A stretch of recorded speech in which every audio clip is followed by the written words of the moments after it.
नासरीन वॾे वज़ीर सईद मुराद अली शाह कुछ देर पहिरियां मीडिया सां ॻाल्हि ॿोल कई आहे, अचो तव्हांखे ॾेखारियूं। जहाँ तक इलाज की बात है, मैंने डॉक्टर से जो एमएस है, वाइस चांसलर हैं ना, उनसे दोनों से बात की और उन्होंने कहा है कि हमारे पास सहूलतें मौजूद हैं।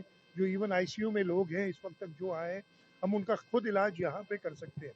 ज़रूरत पड़ी तो हमें आर्मी से हेलीकॉप्टर्स भी मिले हैं, अगर ज़रूरत पड़ी उनको कराची या हैदराबाद ले जाने की तो वो भी ले जा सकते हैं। लेकिन इस वक्त मुझे डॉक्टर्स ने यकीन दिलाया कि हमारे पास मौजूद हैं इंतज़ामात, इनको ट्रीट करें।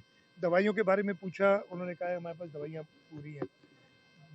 जहाँ तक पता है, मैं भी कोशिश करूँगा कि ट्रेन साइड पे भी जाऊँ, अगर मुझे मौका टाइम इतना हुआ तो। जो पता चला है कि जी 9 बोगियाँ तो क्लियर हो गई हैं, 10वीं बोगी जो उसमें अभी तक लोग फंसे हुए हैं, कोशिश कर रहे हैं। मेरी ख्वाजा साद रफ़ीक से 2 बार बात हुई है, रेलवे मिनिस्टर साहब से। उन्होंने बताया है कि रिलीफ ट्रेन्स जो हैं, उसमें प्रॉपर इक्विपमेंट होता है ट्रैक क्लियर करने के लिए, वो कोठड़ी से भी और रोहड़ी से भी चली हैं। हम बिल्कुल उनके साथ राब्ते में। मैंने एक और चीज़ डीसी साहब से कही है कि जो अल्लाह को प्यारे हो गए हैं इस हादसे में, 30 लोग जो अभी तक हैं, उनको जल्द से जल्द आइडेंटिफाई करके उनकी लिस्ट जारी कर दें, ताकि दूसरे लोगों को कुछ सुकून हो कि हमारे जो रिश्तेदार हैं वो खैरियत से हैं।